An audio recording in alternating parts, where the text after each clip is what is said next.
link ya, kemudian disusun oleh mahasiswa. Seperti ini kita buat dalam kita susun lagi di kaca dalam berbagai bentuk seperti ini ya.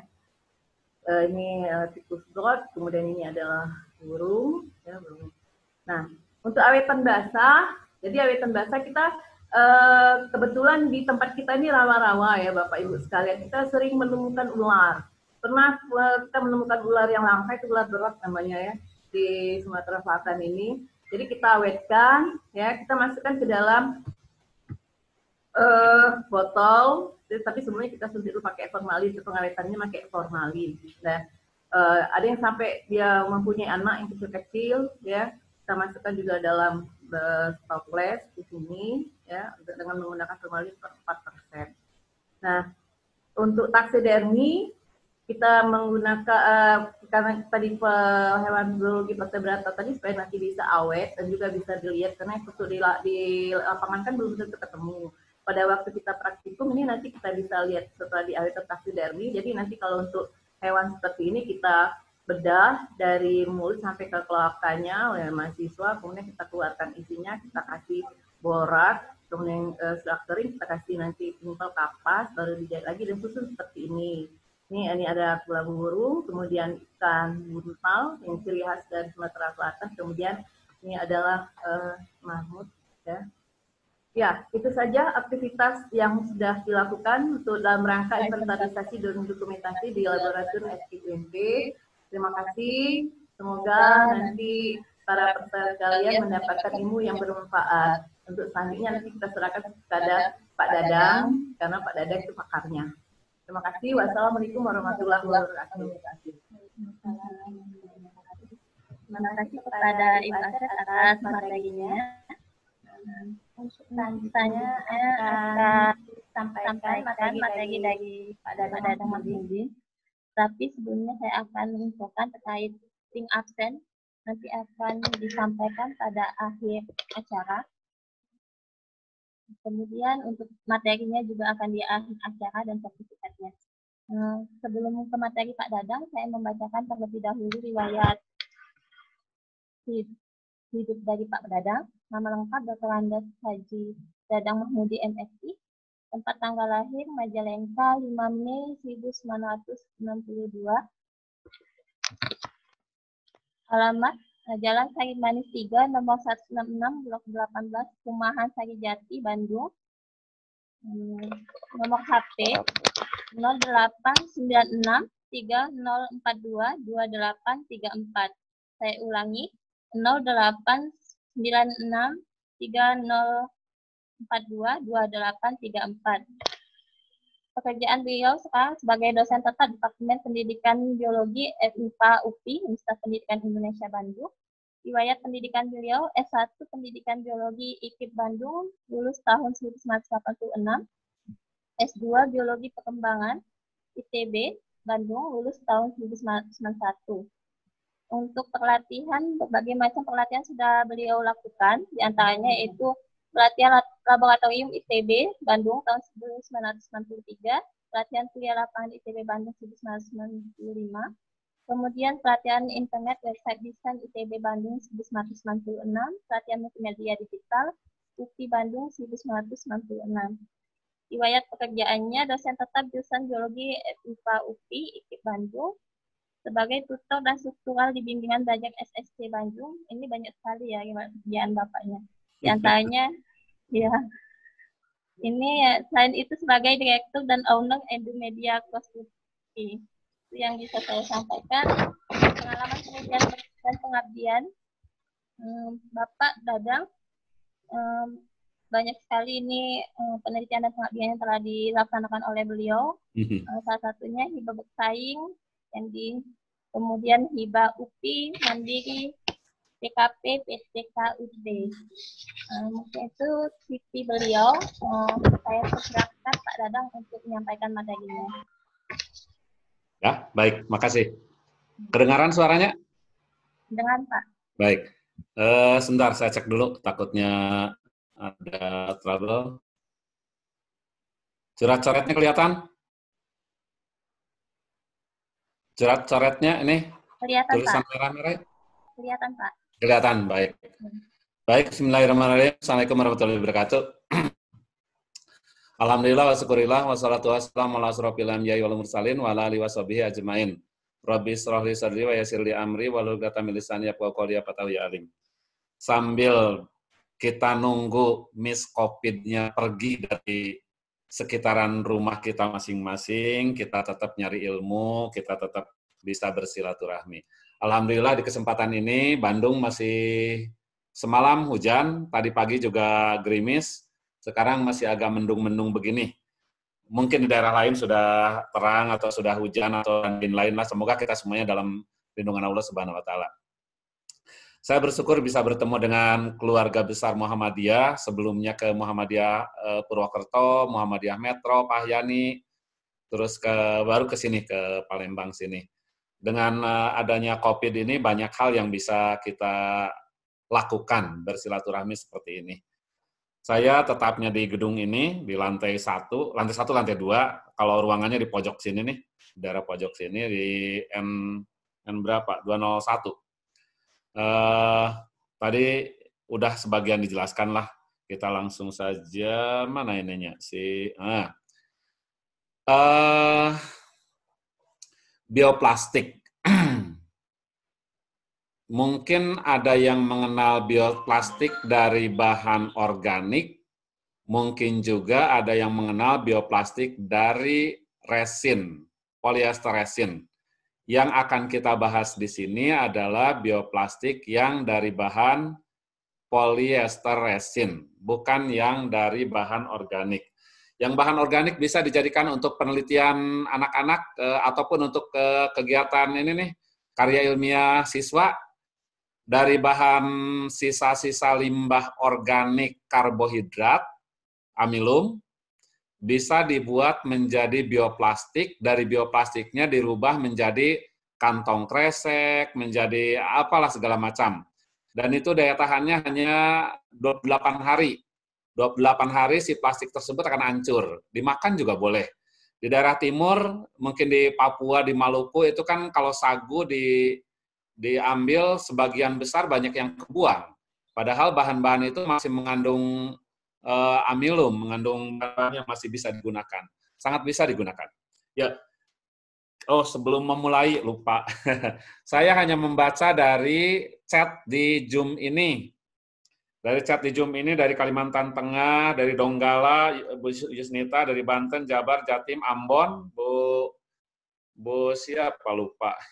Sulawesi Selatan, Medan, Tanah Toraja, Bengkulu, Tebing Tinggi, Pasuruan, Kutai Kartanegara, Universitas Riau, Banyuasin, Aceh, Jakarta, Sumbar, Jogja, Lampung, Metro, Kalteng. Itu hanya sebagian berdasarkan data dari chat yang mencantumkan namanya. Yang mencantumkan identitasnya ya tidak bisa saya cek. Panitia pasti akan lebih lengkap datanya. Begin from the end. Kita akan melihat ujungnya dulu, hasil akhirnya dulu seperti apa, sehingga Bapak Ibu bisa bergerak menuju arah yang mana hasil akhir yang dimaksudkan. Apakah menuju hasil akhir yang tipe A, B, C, D, F, dan seterusnya. Beda-beda mungkin tiap orang interestnya.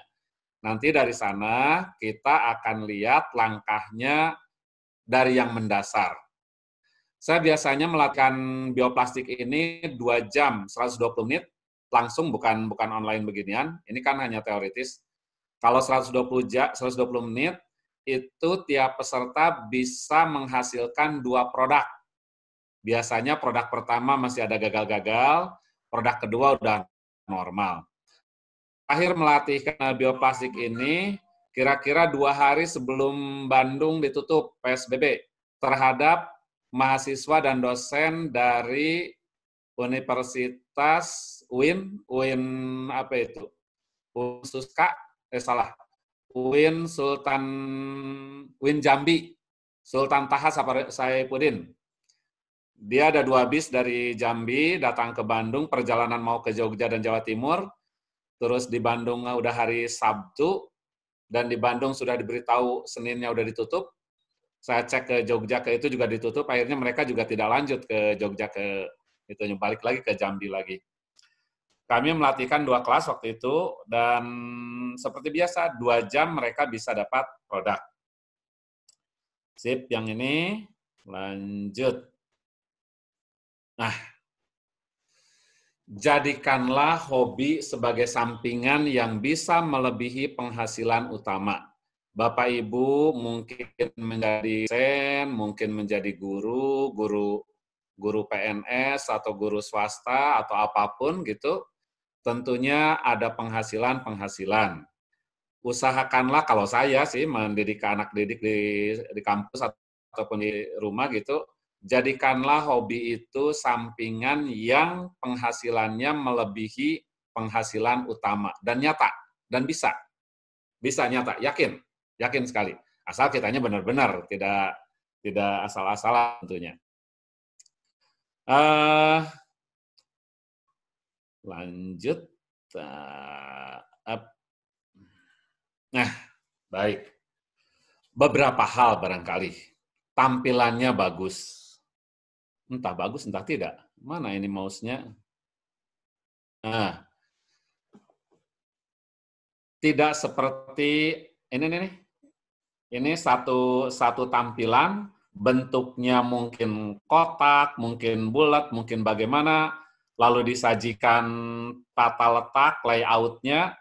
Jadi layout-nya diatur, terus komposisinya barangkali diatur, mungkin punya label juga, ada labelnya mungkin, apa ya namanya, Pang Art misal, atau apapun namanya lah, nama perusahaan Bapak Ibu. Ini rasanya kalau seni yang seperti ini, objek seperti ini, kalau dijual, entah berapa kira-kira, 20, 30, 50, entahlah. Ini yang di atas segi benam, ada yang bulat, ada yang lain-lain. Objeknya mungkin tanaman, mungkin benda mati, mungkin logam, mungkin lain-lain, silakan. Tetapi seni artistik sangat dituntut untuk hal ini. Kita lihat-lihat dulu aja ya, beberapa bagian. Ini yang ukurannya bulat-bulat, mungkin yang besar, yang kecil. Rasanya si objeknya tidak cuman brek dimasukkan seperti halnya sayur asem, segala macam masuk, tidak diatur, tidak ditata, tetapi harus ditata gimana baiknya lah. Lalu nanti di sini ada tulisan mungkin Andi dan Ani pada tanggal sekian. Oh, ini mah undangan lagi. Hadiah untuk pernikahan. Nah, kalau rasanya nikah tiap hari, tiap bulan, tiap minggu ada. Nah, Bapak Ibu bisa jadi supplier untuk cindera matanya. Objek-objeknya banyak yang seperti ini. Saya punya murid, ada satu murid dari kampus suka ada diajarkan pembuatan ini. Lalu ada murid dia nikah dengan mahasiswa juga, alumni dari sastra Jepang, terus membuat bioplastik beginian, tetapi tulisannya tulisan Jepang. Nggak tahu isinya apa, saya juga nggak ngerti tulisannya. Dan dia ekspor ke Jepang. Isinya ada tanaman, ada serangga, ada lain-lain yang ada di kita. Harganya beda jauh. Sangat beda jauh. Nah, baik. Nih, yang ini nih. Rasanya ini barang-barang ini umum ada. Ada bunga yang beginian, apa ini? Paku ya. Terus ini neprolepis, apa itu? Adiantum. Dan lain-lain lah, banyak sekali. Yakin di sekitaran Ibu Bapak sangat banyak sekali. Bukan cuma tanaman, mungkin kepiting, busam surya di Maluku, kepiting yang kecil-kecil berwarna-warni itu banyak sekali. Terus serangga-serangga di Panopian, di Sumsel, Banyuasin, banyak sekali yang bisa kita tampilkan. Kita hitung. Kira-kira harga satu objek begini kalau dijadikan gantungan kunci, berapa harganya kira-kira? 20.000? 15.000? Udah 10.000 aja. 10.000 aja. Terus volume ini berapa kira-kira ini? Paling berapa ini? Mungkin 10 cc. 10 cc volumenya. Nah, nanti kita lihat keuntungannya berapa. Kalau ini dijual harganya 10.000 dengan volume gantungan kunci ini kira-kira 10 cc. jauh beda sekali keuntungannya sangat gede sekali. Sama yang ini juga bentuk macam-macam, silakan mau bulat mau persegi, hanya layoutnya harus ditata betul, itu kan. Sama yang ini juga mau komposisi hijau, merah dan lain-lain. Itu satu sesi dulu. Jadi targetnya mau ke arah mana, silakan Bapak Ibu merancangkan. Nggak usah ada pertanyaan dulu ya, nggak usah. Nah, yang berikut, ini mengganggu nggak ini? Ada tulisan gini. Yang berikut yang seperti ini, 3 dimensi, bioplastiknya 3 dimensi. Dijual kayaknya lebih mahal dari yang gambar-gambar tadi. Gimana cara membuatnya yang ini? Banyak gambar-gambarnya, bukan cuma seperti ini aja, ada ikan, ada kura-kura, ada tanamannya, ada lain-lainnya. Mungkin bentuknya juga beda-beda tuh. Ikannya yang lagi mangap, yang tenggelam, yang berenang, dan lain-lain. Di tempat, ya wadahnya yang macam-macam. Tadi di panci-pancian mungkin, ini di tempat seperti ini, dijadikan gantungan kunci. Nih, gantungan kuncinya yang bentuk ikan koi, atau gantungan kuncinya yang seperti tadi. Ini gantungan kunci kan semuanya juga nih. Harganya anggaplah 10.000, 20.000, bisa kita hitung. Sangat bisa kita hitung. Yang ini nih, boleh isinya serangga, yakin di daerah Sumatera Selatan, di Aceh, di Kalimantan Tengah, tuh di daerah yang dibakar-bakar itu untuk kelapa sawit, sangat banyak sekali serangga-serangga. Dan serangganya unik-unik, yang berwarna-warni, yang lain-lain. Sangat bisa diawetkan oleh kita, digunakan untuk cindera mata, dan dijual tentunya. Kombinasi serangga dengan dengan bunga-bungaan, silakan improvisasinya dimunculkan. Sama yang ini juga nih, ini paling volumenya ini berapa? 5 cc, 10 cc, kupu-kupu, kalajengking, kumbang-kumbang, dan lain-lain. Tuh, sangat bagus sekali. Kebumen, mungkin bisa diganti nih, Palembang atau Banyuasin tadi, terus Donggala Bu Yusnita, sangat bisa tuh di Donggala, banyak sekali si tanaman-tanaman tersebut, hewan-hewan tersebut. Sangat banyak. Jadi sambil mengawetkan, sambil juga kita bisa mengaplikasikan ke hal-hal yang lain. Ini kepiting-kepiting, sayang ini kepitingnya tidak diwarnai. Nanti Bapak Ibu kalau ketemu kepiting-kepiting begini, jangan apa adanya. Apa adanya boleh, tapi usahakan diimprovisasi. Barangkali kepiting yang satu pakai warna merah, pakai warna biru, warna hitam, warna lain-lain. Dibelang-belang juga boleh. Silakan aja.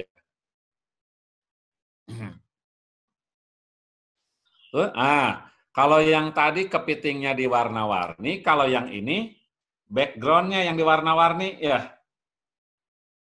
Jadi ini biru, hijau, oranye, hitam, dan lain-lain. Sangat bisa sekali si kepitingnya, si kalajengkingnya tetap muncul, tetapi background-nya yang dirubah-rubah.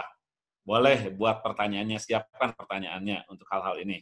Kita masih melihat ke ujung dulu. Apa kerang-kerang ya? Tuh, lihat di sini.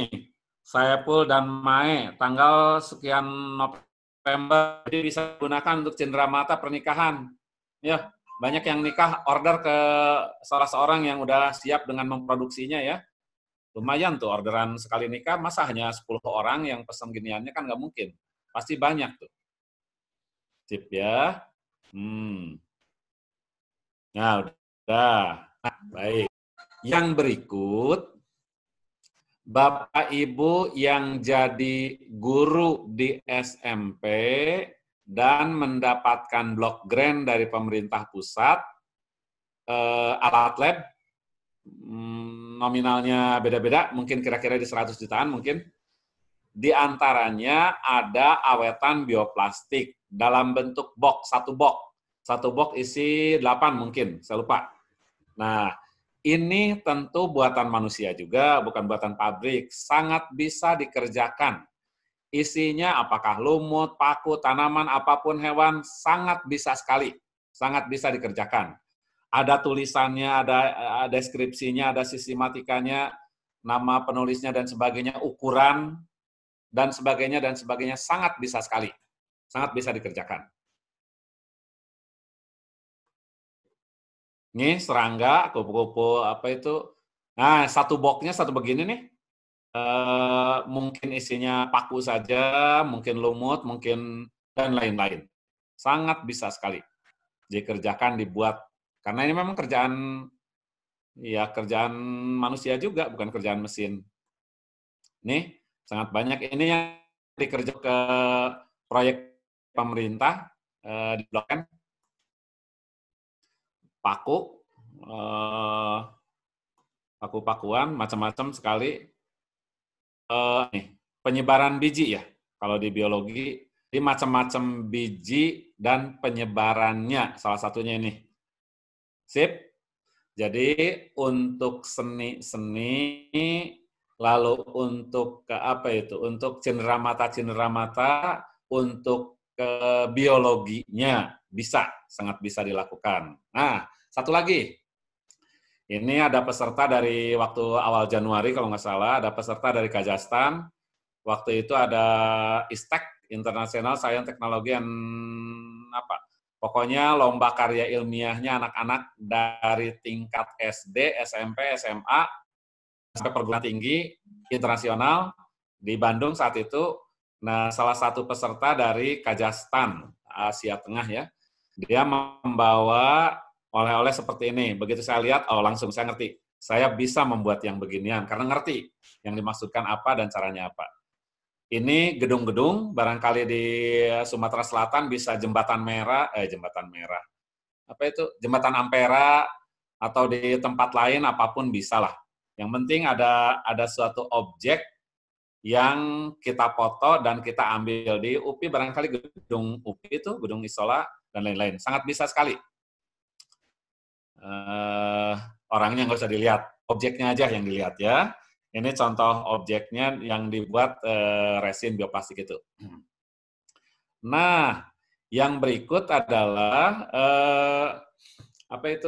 foto-foto yang diawetkan. Jadi Bapak dengar hal ini karena sekitar awal 2000-an atau 2010-an ramai sekali mengawetkan foto-foto dengan resin ini, dengan bioplastik ini. Disimpannya mungkin dalam bentuk lingkaran, persegi, atau apapun, terserah. Ini salah satu bentuknya. Kalau sudah begini memang awet sekali. Mau setahun, 10 tahun, 20 tahun juga sangat awet sekali. Ini contoh. Yang berikut sama seperti tadi, ada objek-objek di gedung-gedung, foto-foto. Prinsipnya foto itu mau foto gedung, foto orang, foto apapun, silakan aja. Lalu dijadikan gantungan kunci, dijadikan hiasan-hiasan, apapun, sangat bisa sekali. Sangat bisa sekali. Nah, bentuk-bentuk yang lain adalah si resinnya bukan tipe flat, tetapi bentuk 3 dimensi. Mungkin bulat, mungkin cincin, gelang ya. Mungkin gelang, mungkin lain-lain. Ini isinya daun-daunan ini. Ini isinya pasir laut dengan rumput-rumput lautnya, tapi dijadikan gelang. Nah, yang ini rambut ya, rambut. Mungkin couple, pasangan, atau rambut mantan 1, mantan 2, entahlah gitu ya. Pokoknya objek apapun bisa diawetkan. Nenek juga kalau mau diawetkan silahkan, bisa juga. Hiasan-hiasan yang lain, objeknya meteran kayaknya ini, terus alat-alat klip, karet, dan sebagainya. Nah, udah berapa itu? Udah 4 macam ya? Udah 4 atau sekian macam lah. Bentuk yang lain, produk yang lain adalah yang ini. Cerita dulu, tahun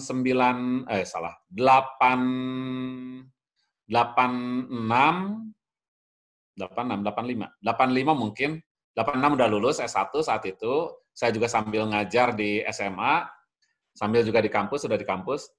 pulang ngajar SMA itu saya lewat ke suatu tempat mebel. Saat itu belum musim bioplastik. Di tempat mebel itu permukaan mejanya menjadi mengkilat. Saya kira tadinya pakai pernis, pakai apa gitu, ternyata bukan. Akhirnya tiap pulang ngajar itu saya mampir, saya ngobrol, saya cerita-cerita, sebenarnya mau nyari ilmu, mau nyari informasi. Terus dia jelaskan bahwa itu pakai resin, kesininya sangat berkembang pesat. Ini menggunakan kayu-kayu bekas, kayu potongan sisa itu, lalu dikombinasikan dengan resin, sehingga bisa lebih artistik, memanfaatkan limbah-limbah kayu, banyak tuh di Kalimantan, Sulawesi, di Sumatera, lain-lain, untuk dijadikan ini sama kayunya yang ini, yang kosong ininya resin nih, ketebalan berapa mungkin ini, 5 cm atau berapa senti. Terus ada bagian-bagian tertentu yang warnanya mungkin biru, mungkin warna hijau tua, mungkin warna kuning, warna lain-lain. Ini pakai warna glow in the dark. Jadi nanti kalau malam hari ini bersinar, sangat bersinar sekali. Pakai fosfor, pewarnaannya berbeda.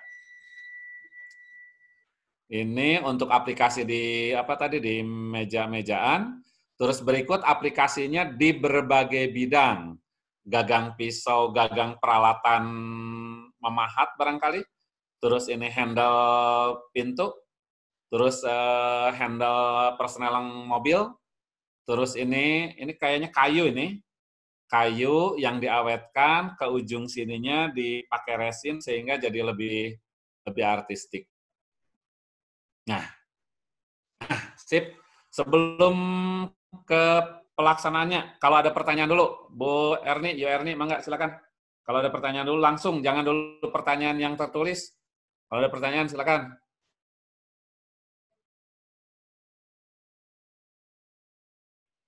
Yerni.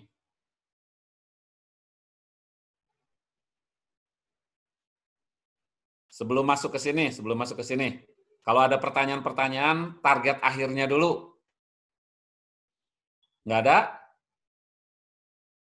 Ya udah, kalau nggak ada langsung. Langsung aja kalau gitu ya. Sip.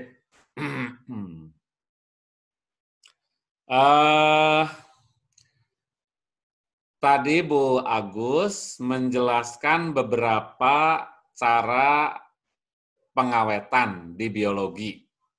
Awetan basah, pakai formalin, pakai alkohol, formalin 4%, kalau yang lebih kecil formalin 0,4%, terus pakai alkohol 70, pakai FAA, pakai gliserin, pakai dan lain-lain, macam-macam cara pengawetannya.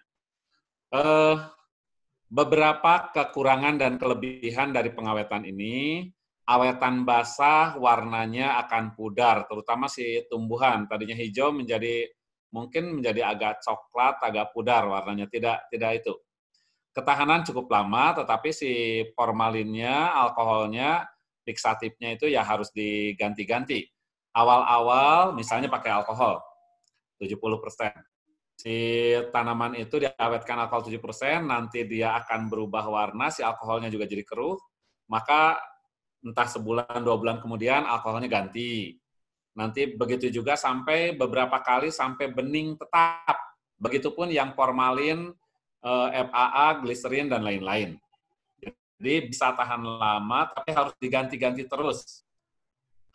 Bentuk mungkin mengalami perubahan, sangat mungkin, karena yang tadinya pakai awalnya pakai larutan isotonis, sitoplasma, terus sekarang digunakan alkohol, formalin, dan lain-lain yang bukan larutan yang isotonis terhadap sitoplasmanya itu. Sehingga kemungkinan besarnya adalah krenasi, mengkerut. Penyimpanan awetan basah ini biasanya kan pakai botol-botol. Sehingga kalau botol-botol ditumpuk-tumpuk ya menghabiskan space nantinya. Jadi agak kesulitan, harus dibuat rak. Tahapan-tahapan begituan, sehingga satu tahap, satu lantai. Tidak bisa si botolnya ditumpuk. Kalau botolnya ditumpuk jadi kurang baik nantinya.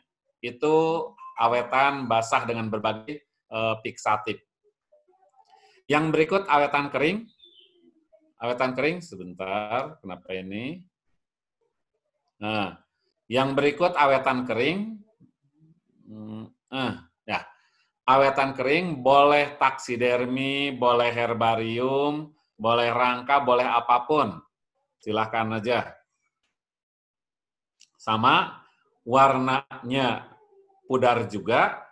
Jadi, karena taksidermi itu tadi bagus pakai macam-macam sih bahan-bahannya itu. Warna pudar, ketahanan mungkin bisa lama, tetapi harus pakai anti serangga tentunya. Dan itu cukup beracun, sangat beracun, bukan cukup beracun lagi. Jadi harus hati-hati penggunaan pengawet dari taksidermi ini yang kering, karena pakai racun, jangan sampai racun yang digunakan dipelajari oleh anak-anak, dipegang-pegang begitu, udah gitu lupa cuci tangan, makan aja, kena racun nantinya, dioksan yang digunakan. Bentuk berubah, penyimpanan ditumpuk juga, tetapi kemungkinannya bisa robek nanti si taksiderminya itu. Awetan segar dulu, bahan segar, ya langsung kalau ini ngambil tanaman dari pohonnya, ngambil hewan dari mana itu, dari ikan, dari mencit, dari lain-lain, bisa langsung. Warna tetap, tetapi ya hanya sebentar, hanya selama pengamatan itu, udah selesai itu nggak bisa dipertahankan lagi. Nah, yang berikut yang kita bahas sekarang adalah yang ini, bioplastik yang berbahan baku polyester resin, bukan bioplastik dari organik. Kalau bioplastik organik, tahanannya hanya sebulan kira-kira. Tapi bagus, karena bisa mereduksi penggunaan plastik yang tidak mudah hancur itu. Ini kita gunakan polyester resin, mungkin nama-namanya beda-beda, polyester resin, bioresin, dan lain-lain. Pasti butuh katalis. Kalau toko menjual resin, pasti ada katalisnya. Tidak mungkin resinnya aja tanpa ada jualan katalisnya. Jadi pakai katalis. Katalis kan fungsinya mempercepat reaksi. Nah, katalisnya beda produk, beda jenis. Untuk yang ini, yang umum digunakan adalah metil etil keton peroksid 5%. Metil etil keton peroksid 5%. Kalau datang ke toko yang jualan resin, tinggal bilang beli resin dan katalisnya. Jika kita ke toko mengatakan, Pak, beli metil etil keton peroksid 5%, tukang tokonya juga bingung. Karena tukang toko kan bukan orang kimia, belum tentu orang kimia maksudnya. Bilang aja katalis untuk resinnya. 2 saja, sebenarnya bahan yang lain banyak yang digunakan untuk pengawetan resin ini. Tetapi yang kita gunakan mungkin 2 bahan kimia dulu, agar tidak terlalu pusing. Warna tidak berubah, ketahanan sangat lama, mau 100 tahun boleh. Mau 100 tahun. Saya di kampus ada pekerjaan resin ini mulai tahun 97 sampai sekarang masih ada, berarti udah 20 tahun lebih. Masih ada, masih utuh. Bentuk tetap, nyimpennya mau ditumpuk, mau di bagaimanapun nggak jadi masalah. Jadi yang resin relatif lebih unggul untuk kondisi begini dibandingkan dengan awetan basah, awetan kering yang ini. Sip. Kalau ada pertanyaan boleh, Yuerni, bisa itu kan. Nah, langkahnya cuma segini. Langkahnya cuma segini, udah sederhana. Sangat sederhana sekali. Bahan segar itu langsung tanaman, langsung. Salam warahmatullah. Pemilihan RT, Pak. Oh, tunggu sebentar, pemilihan RT. Mana suratnya? Ini Pak, surat-suratnya. Oh, bentar. Oke. Ya, maaf ya, mau milih RT dulu.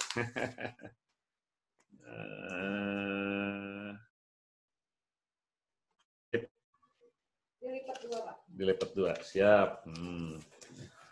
Nah, sini berikan lagi. Makasih Tete. Ini nih. Spidolnya. Nah, iya. Punten menuju, iya menuju. Boleh.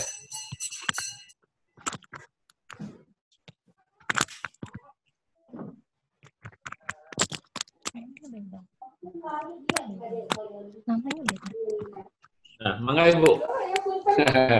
Punten. Mangga. Maaf, ada gangguan. Sedang pemilihan RT, kami pemilihan RT. Jadi bahan segar, daun langsung, hewan langsung, dan lain-lain, tinggal dilakukan dehidrasi. Nah, dehidrasinya macam-macam. Boleh dehidrasi dengan suhu tinggi, suhu rendah, dengan apa itu? Dengan ventilasi, dengan air, dengan silika gel, atau dengan apapun. Yang berikut bahan basah, yang ini. Awetan basah harus dimediasi dulu. Semua awetan basah basisnya air. Mau pakai formalin, mau pakai FAA, mau pakai alkohol, mau lain-lain basisnya air. Sedangkan resin itu basisnya minyak. Jadi ini harus dirubah dulu ke sini dengan pakai mediator. Mediatornya alkohol bertingkat yang biasa dilakukan itu. Dari alkohol 100, turun ke 96, ke 80, ke 70, ke 60, sampai ke 40 nantinya. Dari 40 terus pindah lagi ke larutan, apa itu yang berbasis, salah, kebalik ya. Ini kan basisnya air, salah berarti. Dari alkohol yang 40, 50, salah ini coret. 50, 60, 70, sampai 100, dari 100 pindah ke aseton, aseton pindah silol, dari silol barulah ke resin yang dimakan, karena ini pelarutnya air. Jadi alkohol bertingkat naik, bukan turun. Naik. Yang kita gunakan tentu yang bahan kering, yang lebih mudah bahan kering. Nah, itu prinsipnya seperti ini. Sangat-sangat sederhana sekali.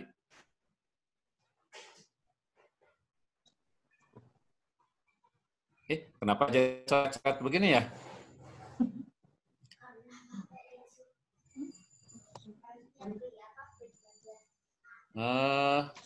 Ini ada coretan-coretan di layar.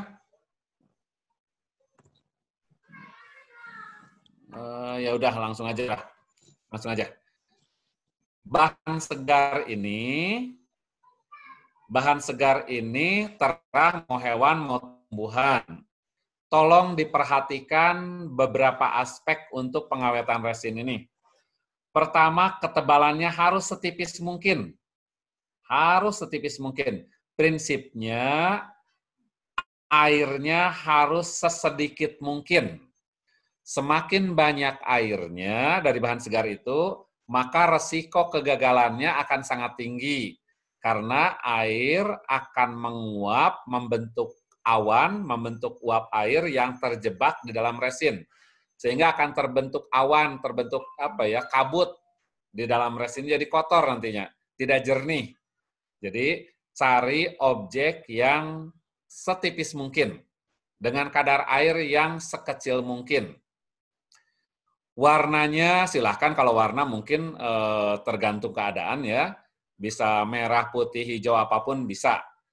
Usahakan warnanya sestabil mungkin, tadinya hijau ya hijau, tadinya merah, merah, gitu. Bentuk juga demikian. Diusahakan tetap si bentuknya dari bahan segar ini ketika diawetkan di resin. Nah, bagaimana caranya? Dari bahan segar ini dilakukan dehidrasi dulu, dibuang dulu airnya. Cara pembuangan air macam-macam. Satu dengan kenapa ini jadi banyak coretan? Dengan open rendah, dengan open suhu rendah. Suhunya 30-40 cukup. 30 derajat, 40 derajat cukup. Kalau suhunya tinggi, suhu 70, 90, 100 begitu, warna pasti berubah, bentuk pasti berubah. Itu yang kita hindari tentunya. Suhu rendah. Adakah open di dapur pakai suhunya 30? Ya jangan pakai open dapur. Open listrik jangan. Pakai ini aja, pakai kotak, pakai kardus begitu. di bawahnya pakai lampu pijar, lampu listrik, lampu pijar, itu kan suhunya tidak terlalu tinggi. Itu yang bahan segar.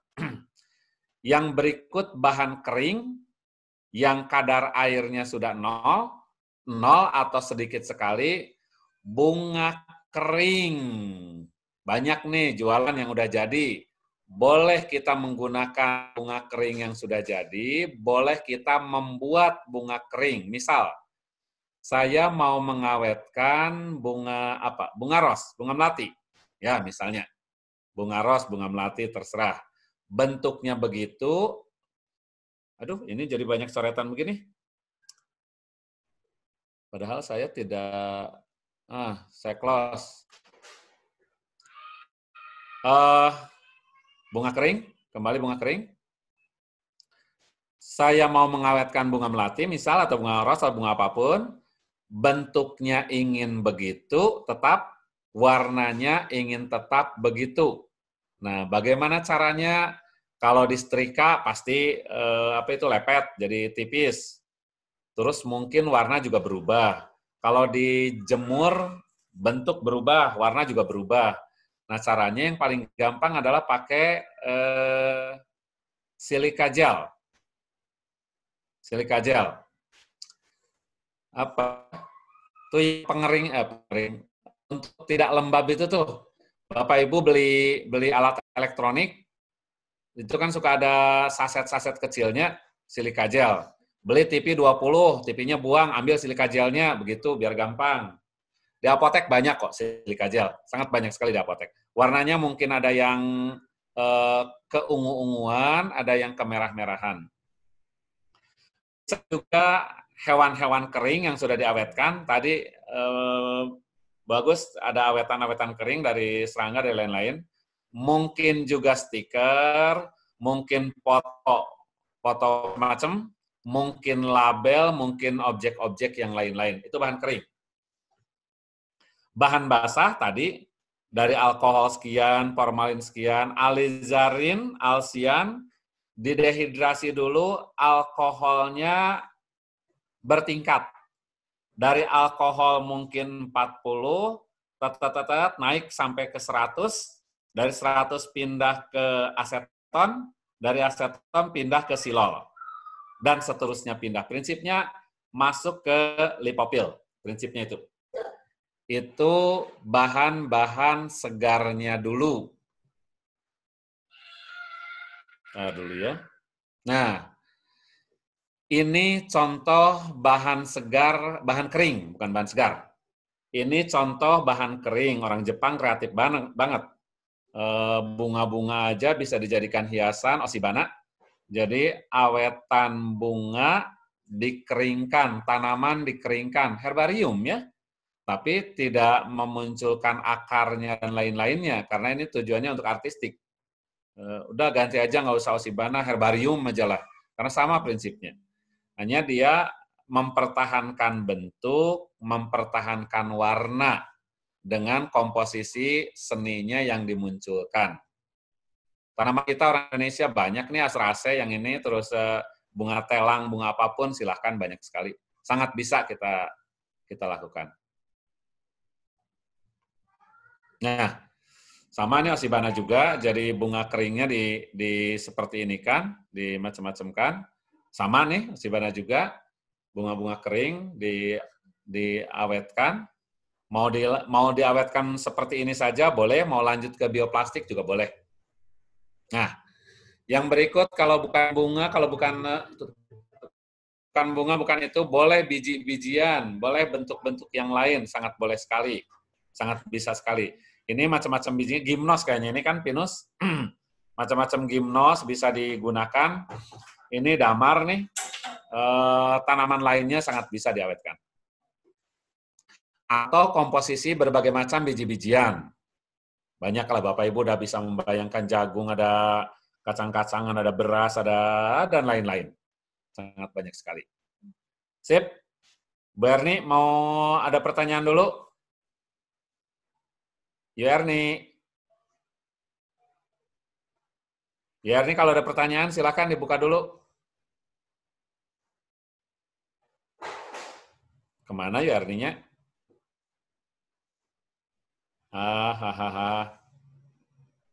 Yarni ada pertanyaan? Lanjut, kalau gitu lanjut. Di akhir aja boleh.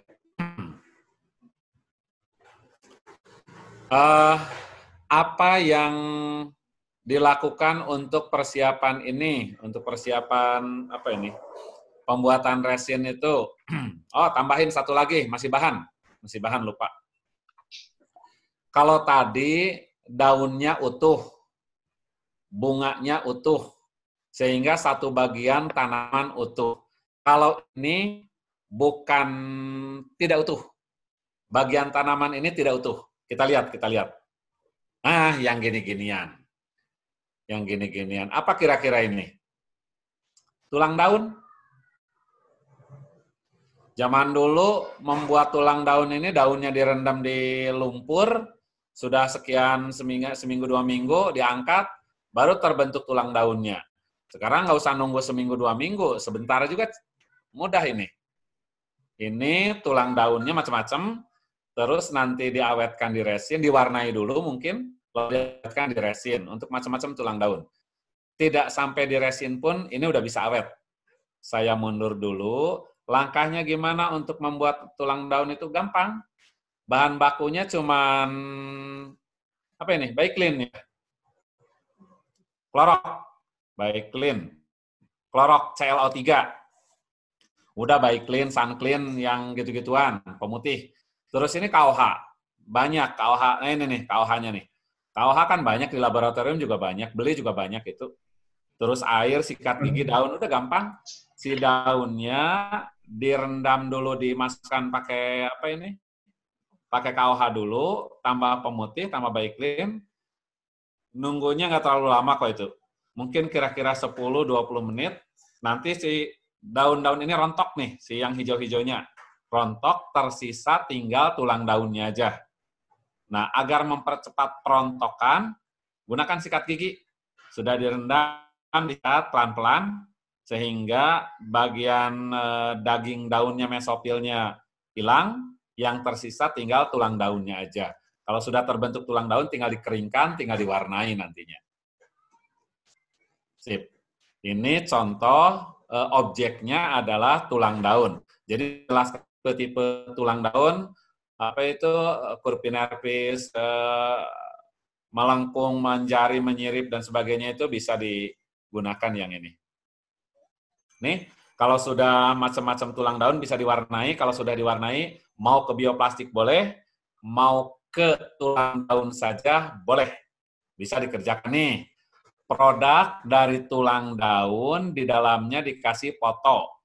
Lihat, jutaan rupiah harganya. Omsetnya jutaan rupiah. Nih, produk tulang daun juga, tulang daun. Boleh tulang daun dibuangnya sebagian, kayak gini. Yang sisanya ini masih utuh. Terus di dalamnya diberi lukisan. Ya, lukisannya apa aja terserah itu. Saya bukan tukang melukis, jadi nggak bisa menggambar-gambar beginian. Nah, beres, ada pertanyaan dulu si bahan-bahan, Yarni? Sebelum masuk ke proses pembuatan. So, kalau ada pertanyaan dulu. Ini yang keras. Banyak sekali pertanyaannya, Pak. Boleh. Untuk yang di Zoom bisa langsung. Boleh, yang di Zoom langsung aja. Atau saya langsung saja ya, yang di Zoom boleh di raise hand. Untuk mengajukan pertanyaan kepada Pak Dadang, pakai aplikasi raise hand-nya Bapak Ibu. Yang keras suaranya ya, sebutkan dulu nama, lalu dari sekolah mana, asal daerah mana. Ya. Ayo, yang mau nanya sebelum lanjut, biar tidak terlalu jenuh. Coba ke Ibu, sebentar saya lihat yang raise hand-nya terlebih dahulu. Ya.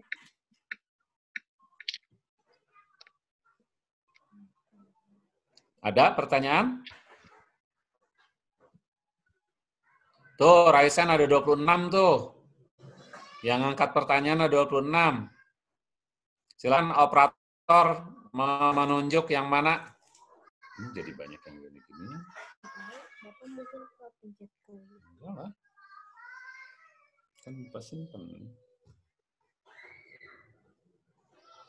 Mana udah ditunjuk sama operator ya, audionya diaktifkan?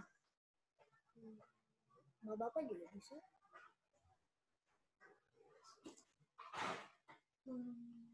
Werni, ada pertanyaannya?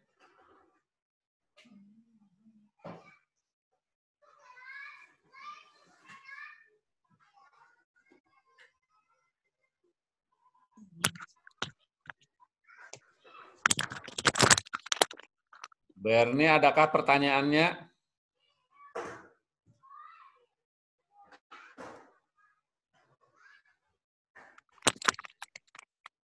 Operator bisa menghidupkan, ini mungkin dimatikan semuanya, mungkin menghidupkan si mikrofonnya.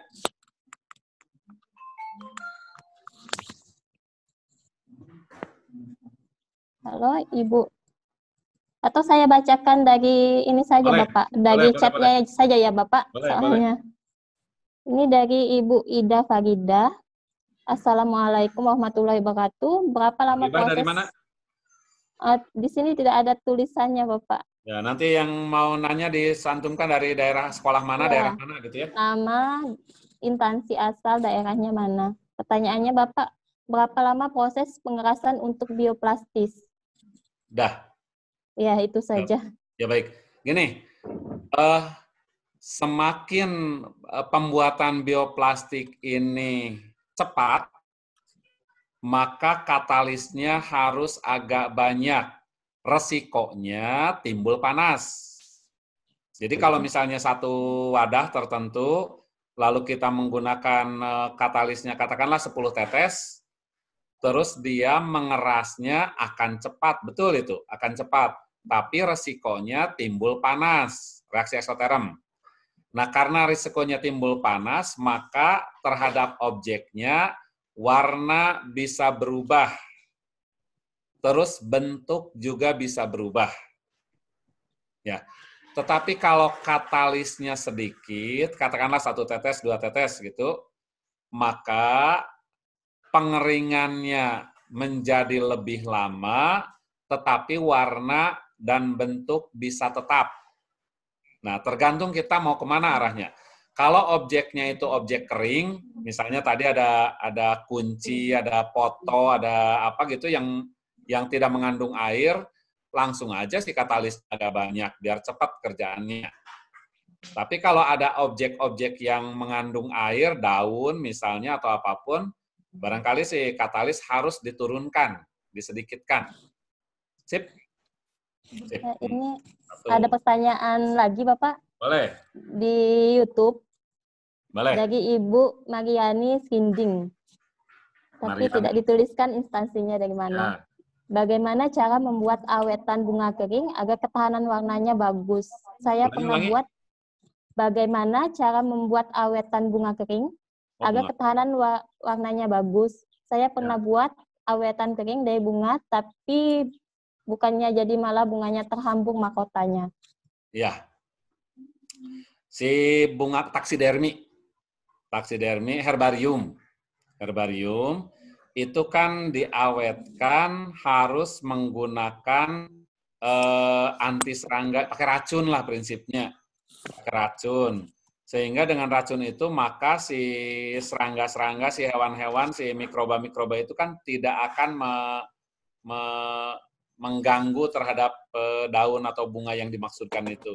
Hanya memang harus hati-hati itu pakai racunnya itu karena ya namanya juga racun. Tujuannya meracuni si serangga hewan yang akan mengganggu keawetan tapi beresiko terhadap orang yang memegang-megang objek tersebut. Pakai racun aja, pakai racun. Lanjut.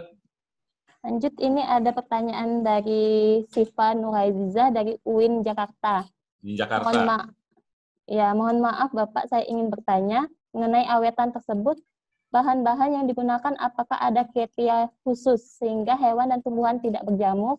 Dan pula yang sambil jalan aja itu mah, sambil jalan aja.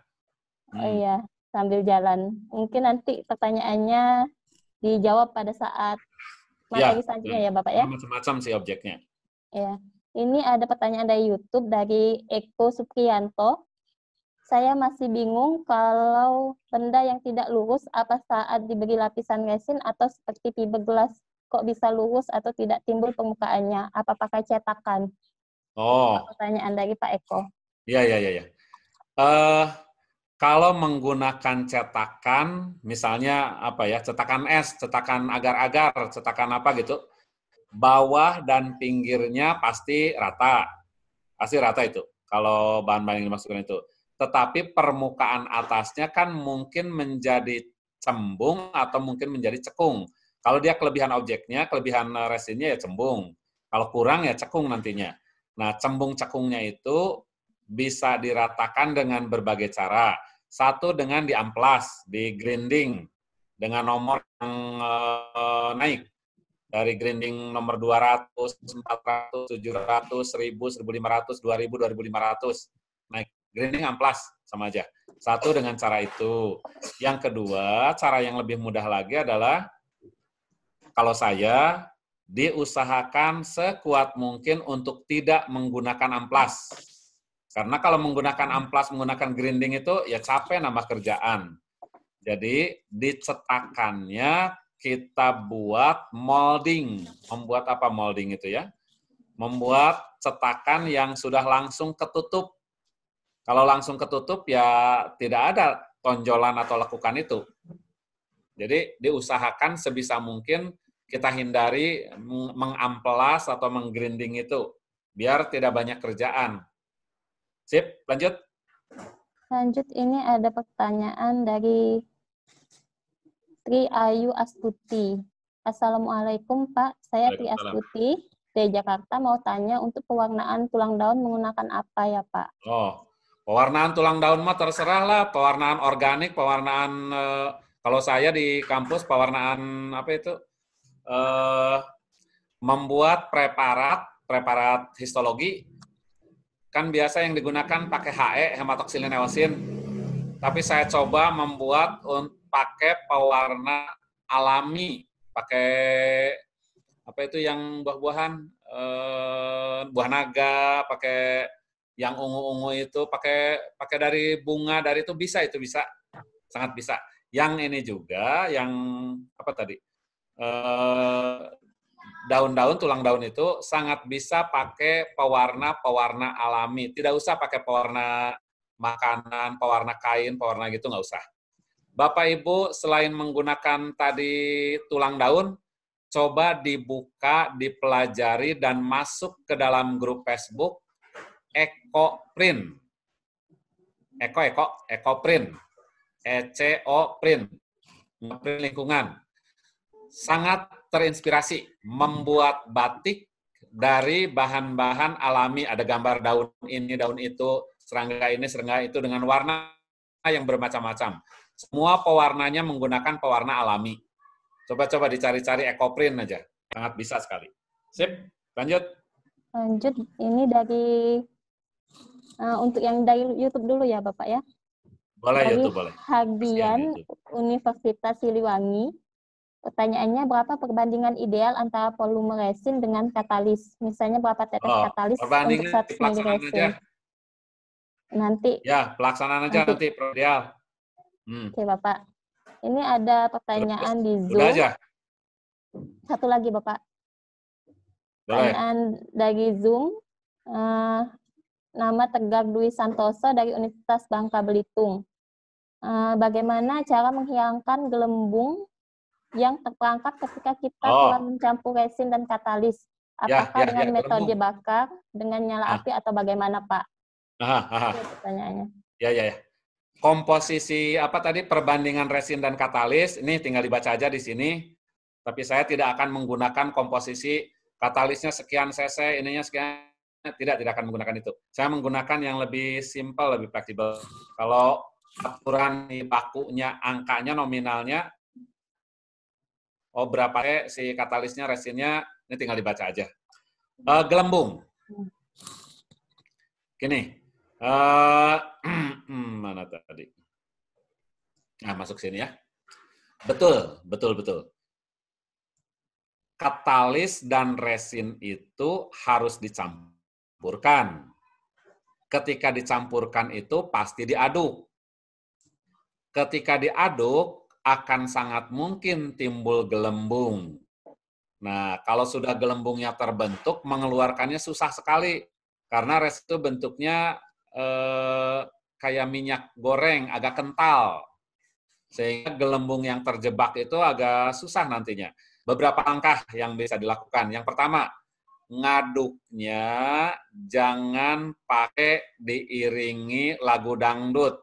Sehingga ngaduknya kenceng banget. Jangan. Pakai yang slow-slow. Pakai hati yang paling dalam. Pakai perasaan. Pelan sekali. Ngaduknya pelan sekali. Sehingga yang penting si katalis itu bercampur dengan resin dan indikatornya ada perubahan warna. Contoh, resinnya menggunakan APW. APW warnanya agak kehijau-hijauan. Sudah bercampur dengan katalis, maka warna hijaunya berubah menjadi warna kekuning-kuningan tipis.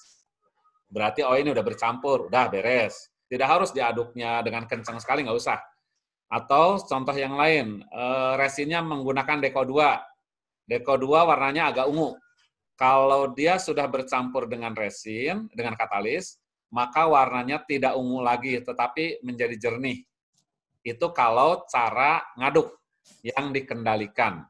Cara kedua adalah dengan penambahan larutan anti gelembung. Ada. Jadi resin, katalis, tambah anti gelembung. Sehingga nanti gelembungnya akan kebuang dengan sendirinya. Silakan mau cara yang mana? Udah dulu? Cukup atau masih mungkin, Bapak. lanjut? Cukup, lanjut ke materi, Bapak. Cukup dulu, lanjut sekarang ya. Iya. Sekarang jam 10. Ya, tar dulu. Kita masuk ke konten, ke cetakan. Nah, cetakan. Apa yang harus diberikan dari cetakan ini? Pertama, permukaan harus licin. Harus licin. Kalau permukaannya tidak licin, tidak mengkilap, nanti Bapak Ibu banyak kerjaan. Harus mengamplas, harus pakai web, pakai kompon, dan lain-lain. Saya tidak suka pekerjaan itu, nambah kerjaan. Jadi permukaannya harus licin. Contoh begini, Bapak Ibu punya alat masak, satu dari bahan stainless, misalnya apa ya, tatakan untuk gelas. Tatakan untuk gelas, satu bahannya dari stainless atau apapun lah. Pokoknya untuk masak, untuk membuat kue-kue. Satu bahannya dari stainless, kan permukaannya licin itu, mengkilat, kayak kaca gitu. Satu lagi bahannya dari aluminium. Kalau aluminium mengkilat tidak? Tidak. Maka gunakanlah bahan yang mengkilat, yang licin, dari stainless. Kalau dari aluminium, kusam. Hasilnya pasti akan kusam juga. Bisakah yang aluminium dijadikan bahan cetakan? Bisa. Tapi harus digosok dulu. Digosok dulu, diamplas dulu, dikompon dulu, sampai mengkilat, sehingga sama seperti halnya penggunaan stainless. Jadi nantinya tidak banyak kerjaan, tidak harus diamplas, digerinda, dikompon, di lain-lain. Satu, permukaan harus licin. Tujuannya menghindari pekerjaan yang berikutnya, agar lebih ringan kerjaannya. Yang kedua, menggunakan bahan yang sifatnya fleksibel, yang lentur. Yang lentur. Jangan yang kaku. Contoh, plastik cetakan es, gelas cup, gelas aqua. Gelas aqua ada yang jernih, ada yang putih, yang dop. Yang jernih boleh, yang putih tidak. Yang putih tidak. Karena kalau yang putih nanti dia akan hancur si cetakannya itu. Jadi bahan si plastiknya memang beda. Cetakan es nih yang di bawah ini nih, saya gunakan yang ini, biasa digunakan. Cetakan es yang paling gampang, bentuknya macam-macam, ada gambar apa itu, gambar mobil mungkin, ada gambar bunga, gambar apalah, terserah. Yang berikut stainless. Stainless itu mudah digunakannya, sangat mudah sekali. Tetapi jangan stainless yang tebal sekali, jangan, yang lebih tipis. Nah, kaca bisa digunakan karena sifatnya permukaannya licin, tetapi tidak fleksibel kan? Nah, gini maksud kaca itu.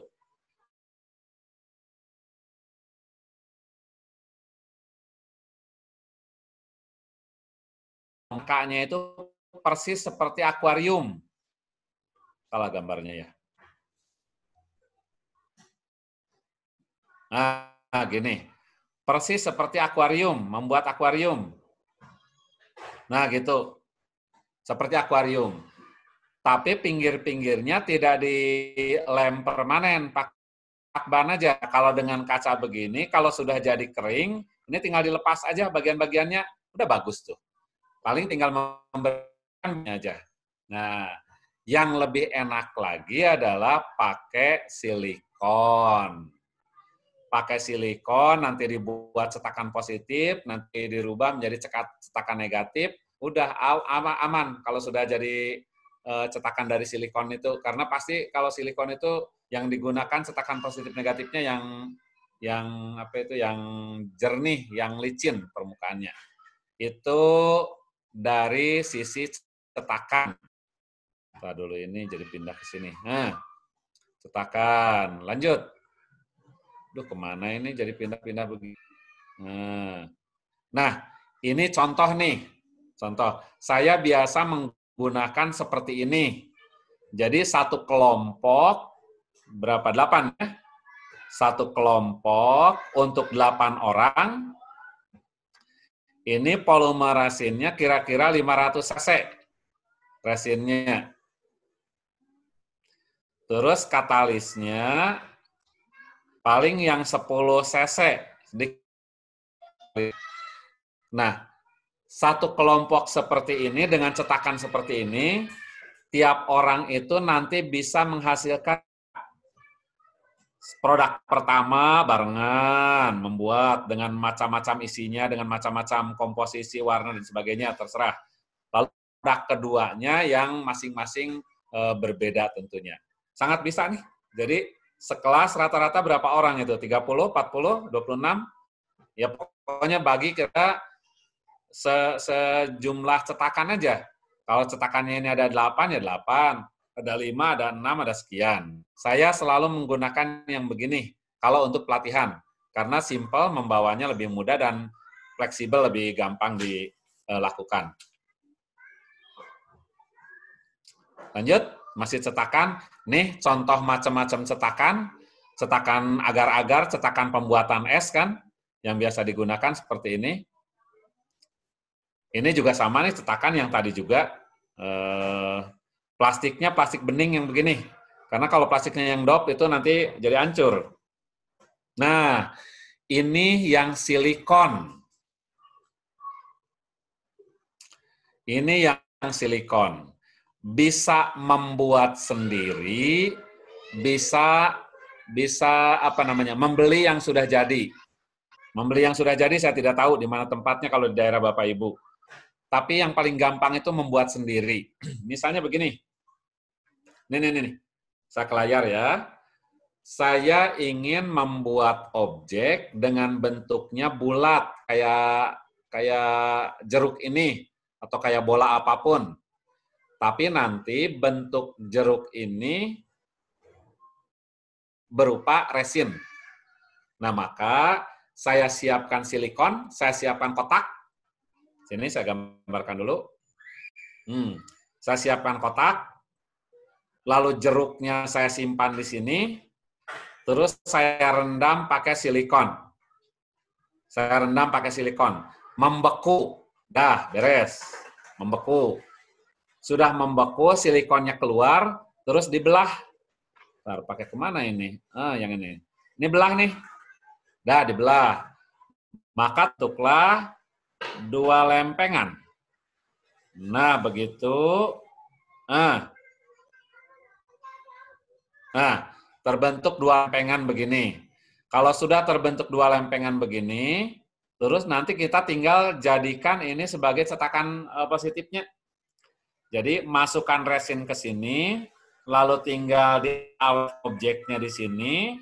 Ini objeknya nih, tinggal diawetkan di sini. Udah, tinggal direndam pakai resin, jadi tuh. Jadi di ukuran jeruk nanti di dalamnya ada objek, entah apapun objeknya. Yang paling enak pakai silikon. Tapi kalau tidak ada silikon, ya udah buat apa aja lah. Pakai tadi apa, tempat kue, pembuatan agar-agar, dan lain-lain. Sip. Cetakan. Nih, ini contoh. Cetakannya bisa yang sendiri-sendiri, bisa yang gabung sekaligus begini. Nanti ini contoh resinnya nih, yang sudah jadi. Bentuknya mau gantungan kunci, mau bentuk apa ini? Mau segi 4, prisma, mau apapun terserah. Bentuknya warna, mau diwarnai, mau tidak, bebas. Ini contoh silikon dengan cetakan silikon dengan bentuk yang tidak panjang kayak tadi, tapi bentuknya yang mungkin persegi, mungkin apa ini, lonjong, kotak, bulat. Jadi bisa menggunakan silikon, membuat sendiri, atau menggunakan yang sudah jadi. Bisa pakai apa tadi, cetakan kue, cetakan agar-agar, cetakan es, dan sebagainya. Ini sama silikon kalau yang ini. Ini resinnya yang udah jadi. Ini juga sama silikon. Nah, yang bawah nih, kalau ibu-ibu pasti tahu ini, yang bawah untuk membuat apa ini? Semuanya nih. Ini kan untuk membuat kue kering. Membuat kue kering dari bahan stainless. Sangat bisa digunakan. Alasnya gunakan kaca, lalu gunakan apa ini, cetakan ini, baru diisi dengan resin. Pinggirnya Pak mungkin meluber, ya mungkin. Tutup aja pakai apa itu, mainan anak-anak yang kayak plastisin. Pakai plastisin tutupnya pinggirnya. Sehingga dia ketahan nantinya, tidak meluber. Nah, ini sama nih, cetakan plastis, apa itu, silikon. Hasilnya macam-macam bentuknya, ngikutin yang di atas. Kalau isi objek resinnya ya terserah isi apapun. Ini bentuk bulat resinnya, dalamnya mau apapun silakan, bentuk bulat. Nah, ini pasti tahu kalau Bapak Ibu nih, ibu-ibu terutama untuk membuat kue ya. Membuat kue mau yang bul, yang apa ini, bintang-bintang, bentuk apapun boleh. Nah, tetapi begini. Yang ini kan yang lepas-lepas nih. Guna lasnya permukaannya licin, kaca. Kerjakan aja di meja, udah meja kan ada kacanya. Nah, jendela buka dulu. Jendela buka, didatarkan gitu, buat resinnya di sini, udah banyak, gampang. Nah, yang kedua yang ini nih. Ini mungkin bahannya dari aluminium, mungkin dari baja, mungkin dari apa itu yang tidak pakai minyak itu menggorengnya, yang hitam-hitam begitu. Ibu-ibu lebih ngerti lah, namanya apa saya lupa. Tetapi permukaan ini tidak licin. Sehingga sangat mungkin hasil akhirnya jadi tidak mengkilap. Agak ngedop, dan itu harus diamplas lagi. Kalau yang begini-beginian. Kecuali si cetakan ini kita amplas dulu, kita gosok dulu bagian sininya nih, semuanya nih. Gosok dulu sehingga permukaannya licin. Lapisan teflonnya, teflon maksud saya itu yang tadi. Lapisan teflonnya buang. Sehingga langsung ada bajanya, stainless-nya langsung kelihatan. Dan permukaannya licin. Kalau seperti itu udah bisa langsung digunakan. Sip. Nah, ini bahannya dari plastik, dari apa itu, dari silikon juga bisa. Bentuknya kayak ikan, koi. Sehingga nanti kita membuat resinnya ya bentuk ngikutin cetakan ini.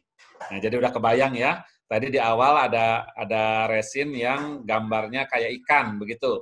Sekarang udah kebayang, oh berarti 2 langkah tahapnya menggunakan cetakan ini. Nih contohnya, Yang barusan si cetakannya agar-agar, terus dibuat agar-agar beginian nih. Ini kan agar-agar nih. Agar-agar, di bawahnya agar-agar juga. Jadi lapisan agar-agar disimpenin objek agar-agar juga, lalu nanti ditutup lagi. Jadi kira-kira alas, nih alas, lalu objek, baru nanti tutup lagi di bagian atasnya. Prinsip pembuatan resin sampai gini. Jadi ada alas, ada objek, ada tutup. Sama aja. Nah, cetakan beres. Nah, tadi ada yang pewarna-pewarna ya. Nanya-nanya pewarna-pewarna. Nah, pewarna macamnya banyak. Ada yang jernih. Kenapa ini? Nah, aduh, kenapa ini nggak bisa nulis? Ada yang pewarnanya itu jernih, ada yang pewarnanya itu kusam. Kalau jernih transparan. Jadi warna biru muda, objeknya ada di dalam, transparan. Kalau kusam biasanya untuk background. Backgroundnya warna merah, warna hijau, warna apa gitu. Terus nanti di atasnya pakai yang jernih.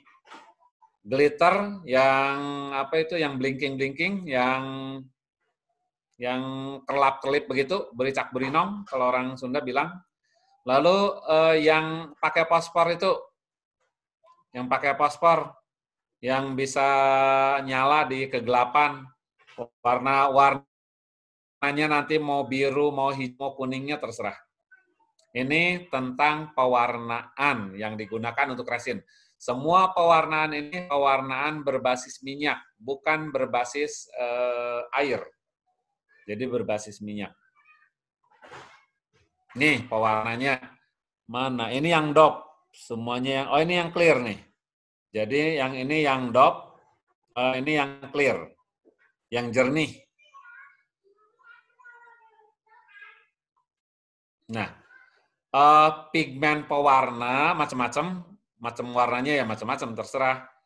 Ini contohnya ada berapa warna ini? Ada sekian warna lah, yang hijau, yang kuning, yang ungu, yang lain-lain. Ini yang clear, yang transparan, yang kayak gini, jernih. Transparan itu. Jadi objeknya masih bisa kelihatan, tetapi dia ada warna biru, hijau, kuningnya yang tipis. Boleh birunya blak keseluruhan begini, boleh hanya sebagian kayak ini nih. Sebagian jernih, sebagian biru. Yang kuning, yang lain-lain juga sama. Nah, ini macam-macam warna DOP. Warna DOP. Warna DOP itu biasanya bentuknya pasta atau bentuknya serbuk. Yang DOP. Kalau yang clear tadi bentuknya cairan. Yang jernih. Ini contoh. Ini warnanya clear. Biru jernih, hijau jernih. Ini contoh yang clear. Pakai cetakan apa ini? Silikon ya.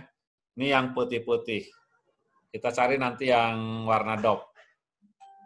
Nah, ini pakai glitter, blinking-blinking, bericak-berinong. Nah, ini glow in the dark. Jadi, di kegelapan malam, nanti dia akan menyalakan warna mungkin hijau, mungkin biru, mungkin lain-lain. Pakai fosfor ini. Nih, contohnya nih, glow in the dark. Awet, tapi pakai pewarna fosfor. Warnanya kuning, biru, ungunya terserah. Tinggal milih aja.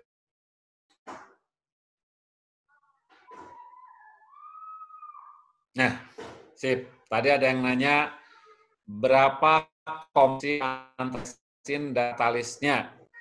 Tidak bisa dibuat seragam, karena tergantung dari jenis resinnya. Istilah yang muncul di pasaran, mungkin istilah ini yang ada, mungkin juga istilah yang berbeda. Saya menggunakan istilah yang berbeda. Contoh, ini kalau di Bandung istilahnya APW. Ini Deko 2. Ini Deko 1. Ini butek.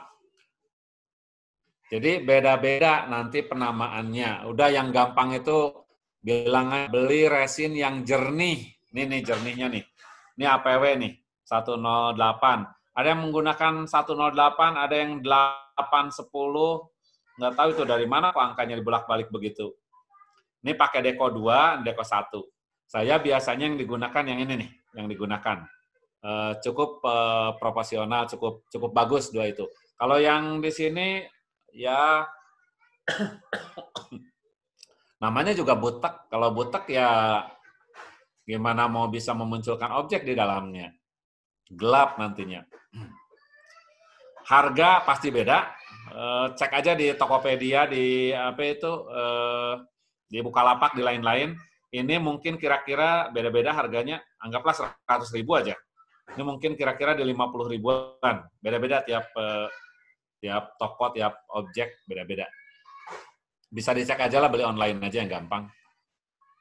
Ini si macam resin, sehingga resinnya berbeda, jumlah katalisnya juga berbeda. Sampai sini dulu dong. Sebelum masuk ke label, yuk Erni, boleh kalau ada pertanyaan? Biar Ya, tidak Bapak, terlalu... ini ada pertanyaan Ya. dari YouTube. Dari Cahaya Kinona, SD Negeri 20, Banjai. Bagaimana Binjai. awetan tersebut? Ya, Binjai. Bagaimana awetan tersebut tidak mudah rapuh untuk insektarium? Saya tinggal di Hulu, Kalimantan Barat, di Sintang. Banyak jenis hewan serangga di sini, Bapak. Suaranya putus-putus. Bagaimana awetan tersebut tidak mudah rapuh untuk insektarium? Karena Ibu Cahaya Kinona ini berasal dari Kalimantan Barat, Bapak. Ya. Banyak insektarium di sana. Ya. Kalau mau diawetkan pakai langsung awetan kering langsung, kayak apa tadi, insektarium begituan, ya memang harus pakai racun. Racunnya, kalau sulit didapatkan, datang ke toko pertanian. Beli racun serangga, nggak usah di toko pertanian. Beli aja di Alfamart, Indomaret, itu tuh beli Baygon, beli apa itu yang racun buat nyamuk begitu-begituan. Udah pakai aja yang itu, lebih gampang. Sehingga tidak mudah busuk. Si serangganya, organ visceralnya dikeluarkan dulu, lalu semprot dulu kayak Baygon dan sejenisnya, baru masukin kapas. Udah lebih awet. Kalau hanya sampai ke pengawetan kering begitu. Kalau saran saya sih pakai resin. Di daerah mana tadi, Sanggau gitu, Sanggau ya? Di Binjai, Bapak, Kalimantan Barat. Ya. Binjai itu di mana? Kalimantan Barat? Kalimantan Barat, kalau di sini ibunya dari Kalimantan Barat. Ya udah aja. Binjai rasanya di daerah Sumatera Utara ya? Banjai, Bapak. Oh, Banjai. Oh, bukan Binjai. Banjai. Ya, mohon maaf saya. Di daerah Kalimantan, di daerah manapun, akan sangat banyak serangga-serangga yang ada di alam. Dengan warna yang bagus, dengan bentuk yang bagus, dan lain-lain. Jika memungkinkan, beli silikon. Ini dari Kalimantan Barat, Pontianak ya. Dari Pontianak, dari yang sebelah utaranya itu, Singkawang, atau dari Sanggau, dari manalah, terserah dari manapun, yakin si sumber alamnya banyak dan melimpah sekali, hanya tinggal pengawetnya. Satu, beli langsung, dikerjakan langsung. Nanti tinggal pemasaran online. Atau kerjasama dengan mungkin orang yang ada di Jawa, yang resinnya banyak, tetapi sumber daya alamnya yang tidak ada, yang kurang. Serangganya hanya terbatas di Jawa, jadi kerjasama bareng. Dikirimkan si serangganya, tinggal dilanjutkan, dikerjakan di sini, atau pesan resinnya itu.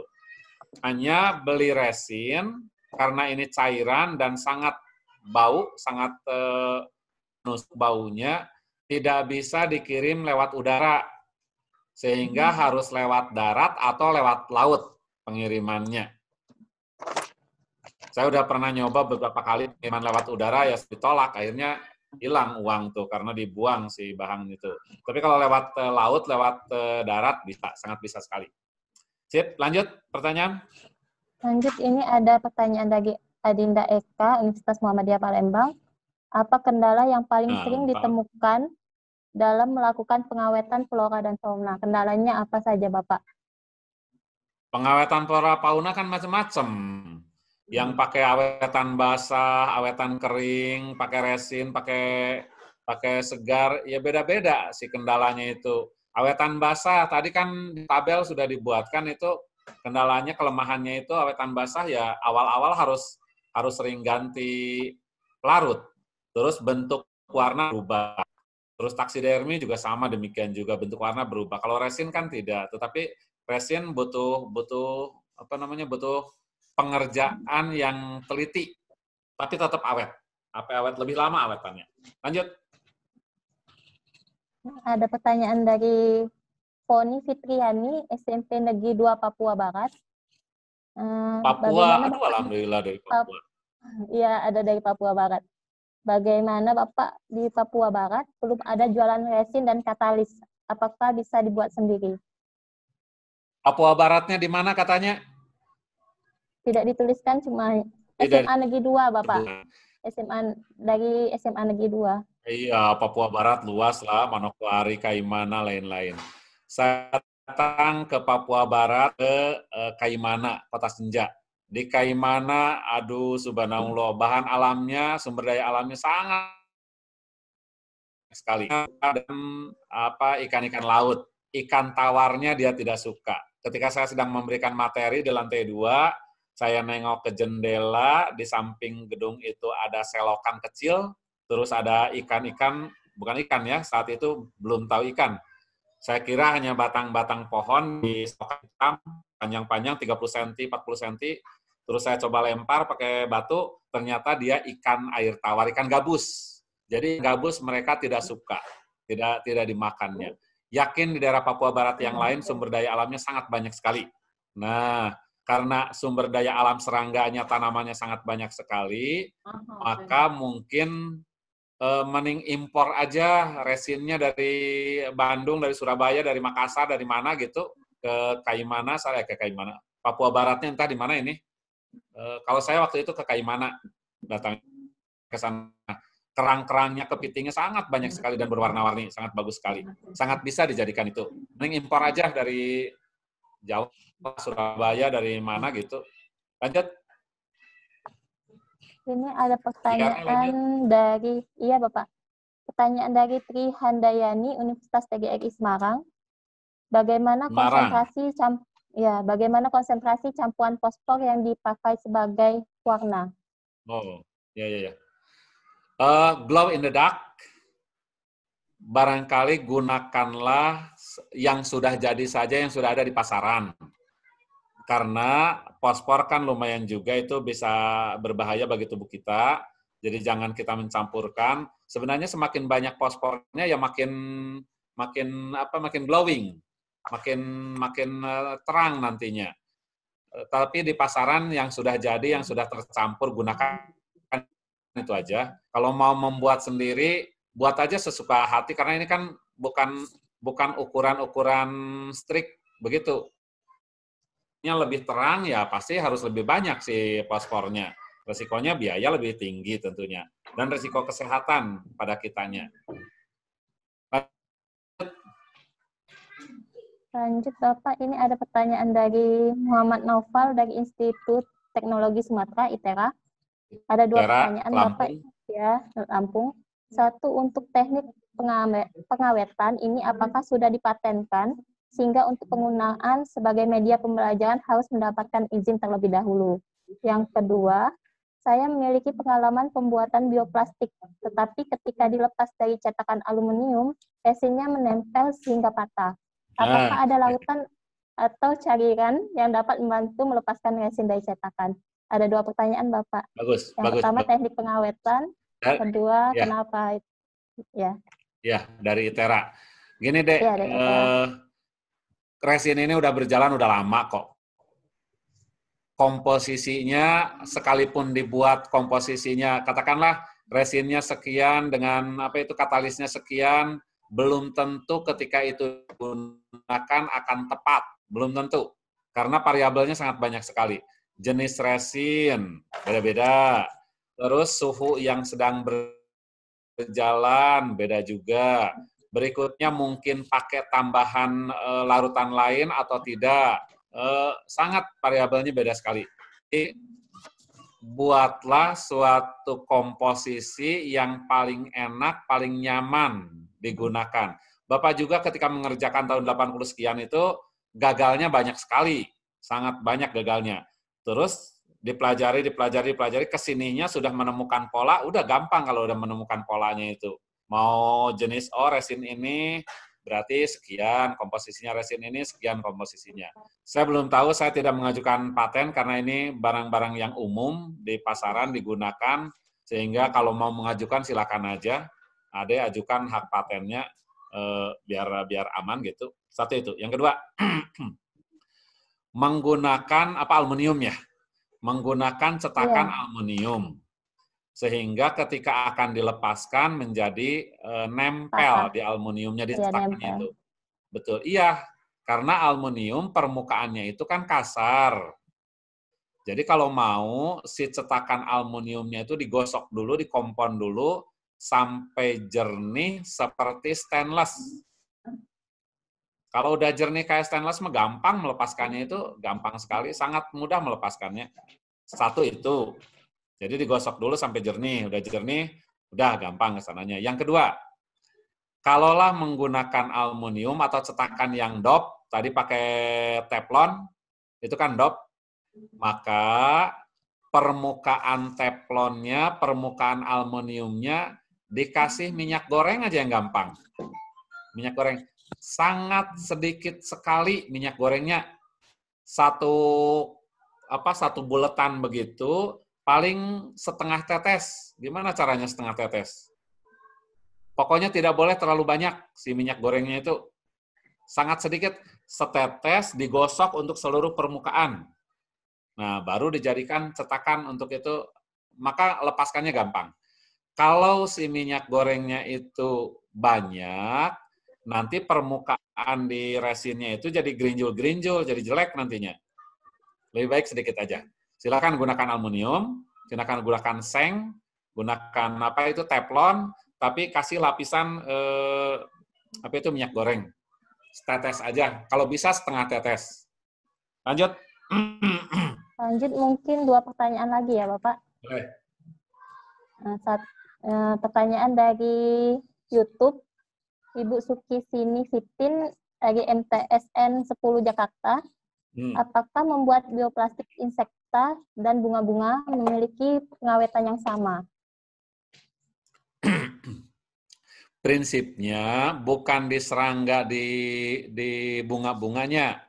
Semakin objeknya itu kadar airnya sedikit, katakanlah 0, kadar airnya, maka objeknya mau daun, mau serangga, perlakuannya akan sama. Kalau kadar airnya dikit. Tapi kalau kadar airnya gede, ya risikonya mau diserang daun juga. Jadi ke kadar air yang harus diperhatikan itu. Serangga kalau langsung hidup langsung pasti kan ada usus, ada elang, ada macam-macam itu kan airnya banyak sehingga pasti akan timbul gelembung karena panas. Daun juga demikian. Daun bunga juga kalau segar itu kadar airnya kan tinggi juga. Jadi perhatikan ke kadar airnya.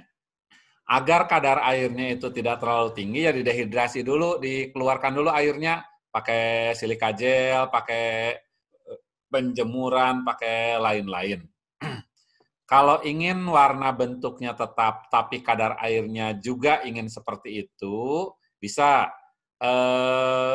katalisnya persedikit. Ini katakanlah 10 tetes, katalisnya mungkin ini hanya 1 tetes, tapi resikonya pengerasannya akan lama, mungkin menjadi sehari, 2 hari, 3 hari, mungkin pasti akan menjadi lama. Sip. Dah, lanjut. Lanjut pertanyaan selanjutnya ini dari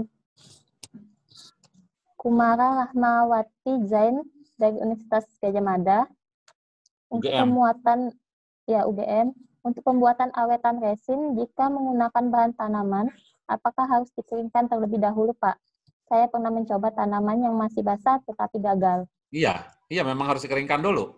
Udah tadi kerasanya di depan, betul harus dikeringkan dulu. Ya, Pak. Keringnya jangan kering disetrika, jangan kering dijemur. Itu kan kering dijemur disetrika itu kan akibatnya bentuk dan warna berubah. Dikeringkan dengan tidak mengubah warna, tidak mengubah bentuk. Pakai silika gel aja. Silika gel, jadi lebih awet nantinya. Jadi si bunga direndam di silika gel. Lanjut. Lanjut, ini ada pertanyaan dari Rasyad, siswa dari SMP N1 Majalaya.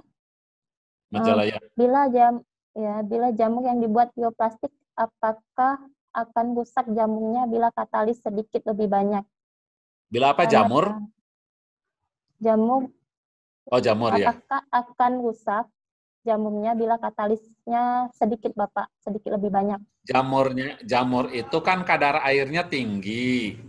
Jadi si jamurnya harus dibuang dulu kadar airnya, dihilangkan kadar airnya. Kalau kadar airnya tinggi ya pasti akan mengubah bentuk warna nantinya.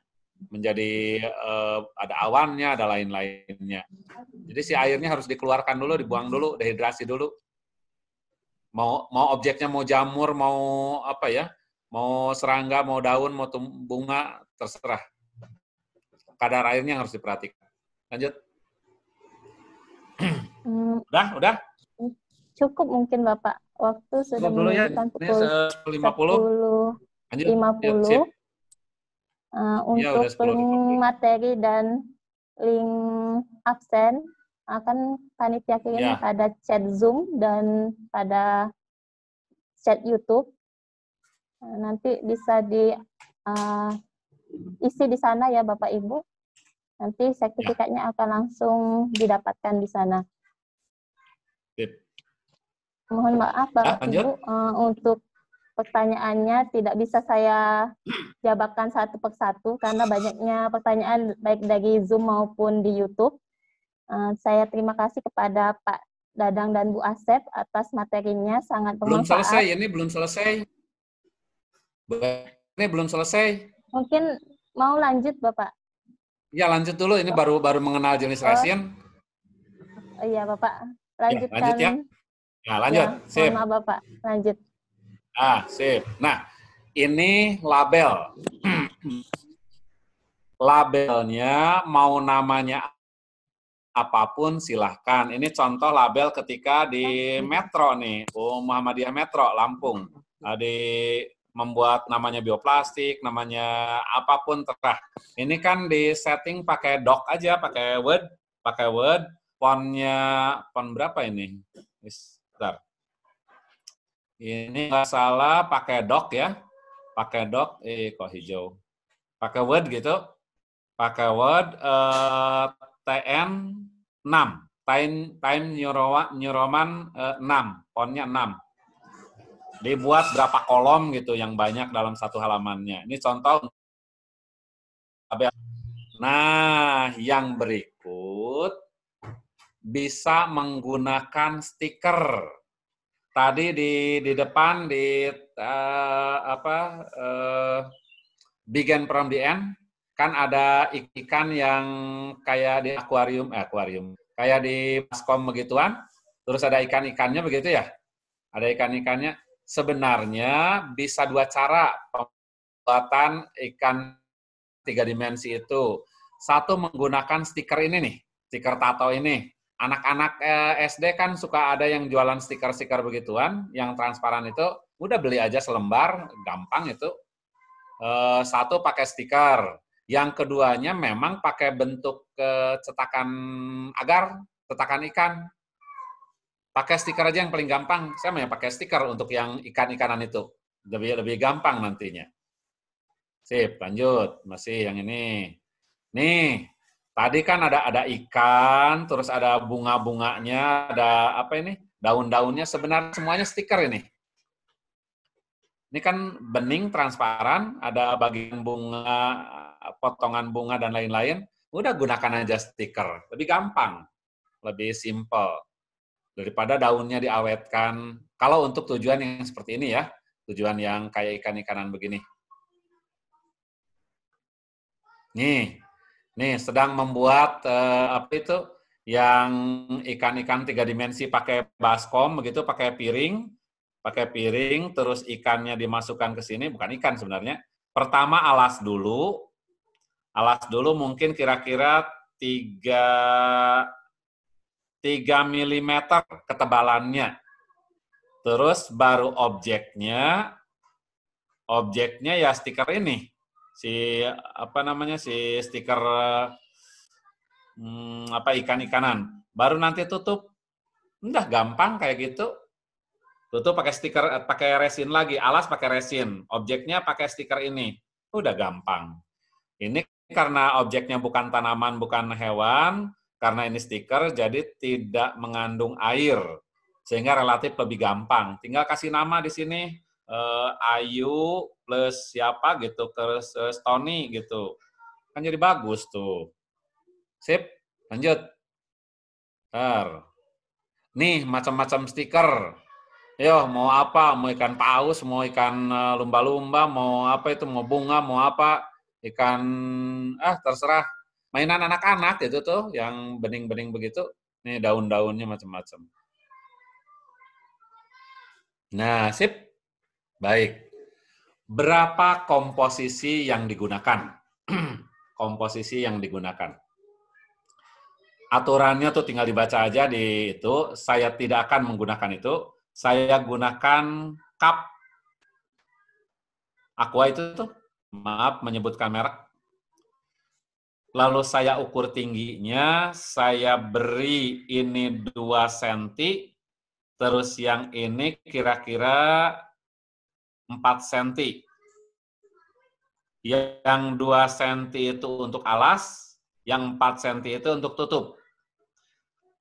Kenapa menggunakan cup ini, kok tidak menggunakan gelas ukur, tidak menggunakan beker gelas, dan sebagainya? Begini, resin itu sangat lengket, melepaskannya sangat susah. Kalau menggunakan gelas ukur, kita mengukur dengan ketelitian sekian, resinnya 100 cc, maka katalisnya sekian cc. Berarti resin harus dimasukkan dulu ke gelas ukur, terus dikeluarin, pindahin ke yang lain. Itu tidak akan bisa keluar semuanya tuh si resinnya. Akibatnya nempel di sana. Kalau nempel, udah. Si gelas ukur tidak bisa digunakan lagi, dihancurin. Jadi tidak ingin menggunakan seperti itu. Karena sekali pakai gelas ukurnya jadi kebuang nantinya. Sayang sekali. Mending gunakan yang sederhana aja. Gunakan cup begini, lalu beri tanda, ini tingginya 2 cm, ini tingginya 4 cm, ini untuk alas, ini untuk tutup. Saya punya objek, punya cetakan, maaf, bukan objek. Ini cetakan nih, cetakan. Kalau saya ingin membuat agar-agar yang di dalamnya ada pisang, maka caranya kan gampang. Sebentar ya, mana ini? Caranya adalah, sebentar. Saya buat alas dulu ya. Kepanjangan ini. Ini alasnya nih, ketebalan, maaf alasnya. Alasnya mungkin berwarna hijau, berwarna bening, terserah. Dah, nih alasnya. Berapa alas yang dimaksudkan itu? Alasnya yang ini dengan 2 cc, tinggal 2 cc resin maksudnya. Ini resin. Tinggal tambahkan katalisnya nih. Katalisnya metil etil peroksida 5%. Udah bilang aja katalis. Kalau yang alas ini saya biasanya menggunakan 10 tetes. Yang ini menggunakan 15 tetes. Bolehkah lebih rendah dari ini? Boleh, sangat boleh. Gunakan 2-3 tetes, tapi lama nantinya akibatnya. Saya menggunakan 10-15 ini udah biasa lah digunakan. Buat alas dulu, cetakannya yang tadi ya. Buat ketebalan kira-kira ini 3 cc, maaf, 3 mm, ketebalannya kira-kira kira 3 mm. Buat alas, tuangkan pakai sendok ke sini. Cetakannya bukan cuma satu, banyak. Buat, nah udah beres. Tunggu kira-kira 10 menit. Alas 10 menit. Berikutnya kita simpan dulu objeknya. Nih objeknya kita simpan di sini. Nah, nih objeknya. Nah, nenek mungkin yang mau diawetkan, mau serangga, mau apapun objeknya udah kita simpan. Berikutnya kita gunakan penutupnya. Tuangkan penutupnya nih. Nah, tinggal ditutup. Kerendam. Nah, udah kayak gini. Udah gampang. Pak, labelnya di mana? Ya label simpan di sinilah. Labelnya simpan di sini di bagian yang dimaksudkan itu. Misalnya labelnya di sini pakai nama apa gitu. Udah, gampang. Berapa untuk penutupnya? Volume 4 cc, ketinggian 4 cc, ini 15 tetes cukup si katalisnya. Sederhana, saya hanya menggunakan 2 komponen dulu, resin dan katalis saja. Sebenarnya banyak komponen lainnya itu. Ada pengeras, ada anti gelembung, ada dan lain-lain. Tapi nantinya pusing. Udah dua cara aja dulu. Sip. Hanya seperti itu.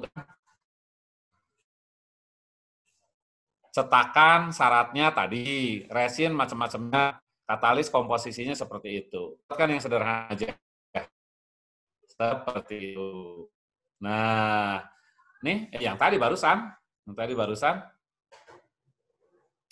Jadi ini nih untuk cetakan 8 ini, alasnya 2 cm, resin. Nanti katalisnya berapa tadi? 10 ya? Terus yang ini tutup 4 cm, katalisnya 15.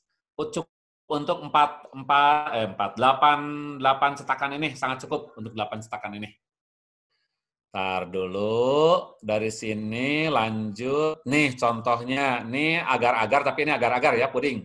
Sama dengan puding juga sama prinsipnya kayak gini. Alas, lalu objeknya disimpan di sini, mau buah-buahan, mau apa, lalu tutup lagi pakai agar-agar bening. Sama nih pembuatan ikan-ikanan, koi-koyan, ini juga sama, pakai agar-agar. Nah, yang berikut adalah bioplastik mengatasi limbah organik, selamatkan bumi dari pencemaran.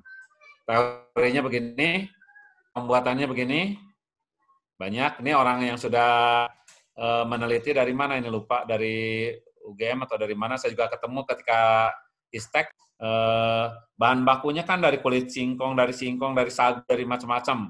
Terus yang itunya pakai HCl, pakai lain-lain. Bioplastik yang organik ya, bukan yang tadi resin. Nih, kalau dengan bioplastik yang organik ini, hari pertama jernih. Hari ke-8, hari ke berapa? Bulan ketiga ini ya? 60 hari. Bulan ketiga udah hancur. Bulan kedua ini. 60 hari bulan kedua, bulan ketiga udah hancur. Ini bioplastik yang dari bahan organik. Kita yang dibicarakan tadi bioplastik dari bahan resin, polyester resin yang awet. Nah, ini mikroskop yang langsung digital pen yang saya nulis-nulis barusan. Kalau saya mengangkat itu ya pakai ini. Sip, udah. Kalau ada pertanyaan silakan, Yerni. Ya Bapak, mungkin untuk sesi ini hanya satu saja pertanyaan ya Bapak ya. Boleh, udah jam 11 lebih 3. Iya, boleh. Sudah jam 11. Ya. Ini ada Dian Rizkyaditama dari Malang. Dari ada Malang. 2 pertanyaan ya. Yang pertama, pada saat proses pencetakan dibuat alas terlebih dahulu kan. Nah, itu untuk alasnya apakah sampai kering atau sampai seperti apa kondisinya? Ada bagus, 2 pertanyaan bagus. Bapak. Satu dulu. Ya. Jadi betul harus membuat alas dulu. Bentar ya. Nih cetakannya nih. Buat alas dulu. Alasnya komposisinya tadi berapa? 2 cm tambah 10 tetes ya. Tambah sudah tes.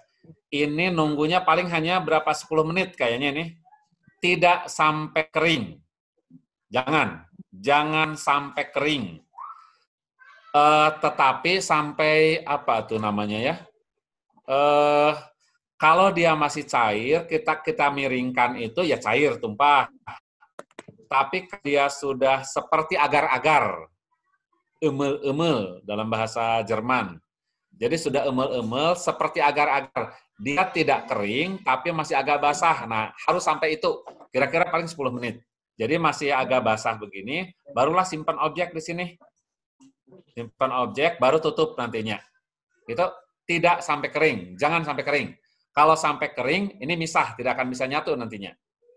Lanjut, nomor 2. Pertanyaan kedua, pada saat pengeringan atau dehidrasi objek daun misalnya, itu membutuhkan waktu berapa lama? Misalnya memakai silika gel.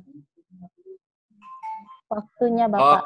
Kalau dehidrasi daun atau bunga, ya waktu lamanya ya susah saya juga menentukannya. Si bunganya tergantung kadar airnya. Semakin kadar airnya tinggi, ya pasti makin lama. Indikatornya gini aja lah. Nih, silika gel. Silika gel. Terus di sini tambahin serangga gitu ya, tambahin daun, tambahin apapun. Jika awal mulanya warnanya pink, terus dia akan berubah menjadi warna ungu, oh berarti silika gelnya sudah jenuh. Sudah jenuh. Airnya belum ketarik semuanya. Maka kalau sudah warna ungu begini, silika gel keluarkan dulu. Keluarkan dulu, lalu disangrai. Tahu disangrai apa ini namanya ya?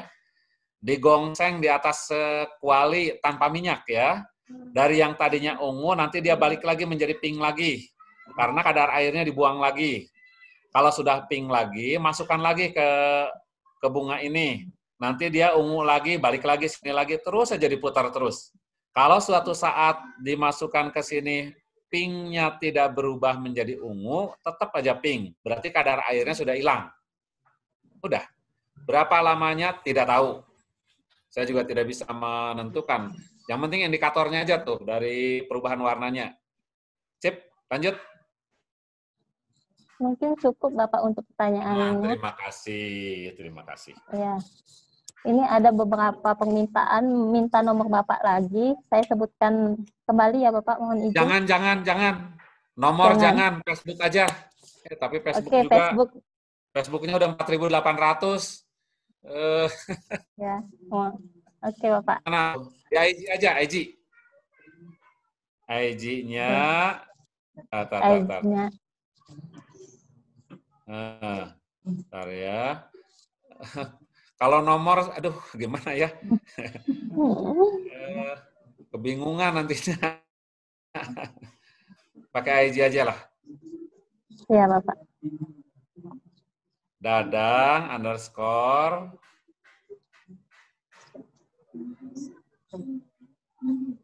Mahmudin. Udah. Add ya. Ya, itu ya Bapak Ibu. Kalau Facebook boleh. Facebook kalau boleh. Facebook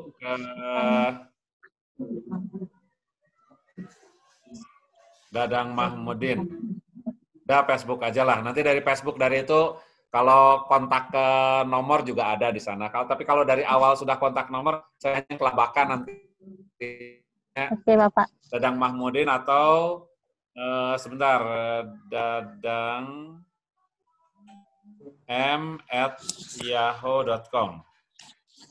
Ini bukan email yang biasa aktif digunakan, tapi ini email untuk Facebook. Cok, itu aja. Silakan lanjut, Yerni. Ya, demikianlah. Terima kasih kepada Pak Dadang selaku pemateri dan Ibu Asep. Materinya sangat bermanfaat hari ini Bapak. Banyak sekali pertanyaan. Nah, mohon maaf saya tidak bisa menyebutkannya satu persatu. Baik di ruang Zoom maupun di ruang YouTube.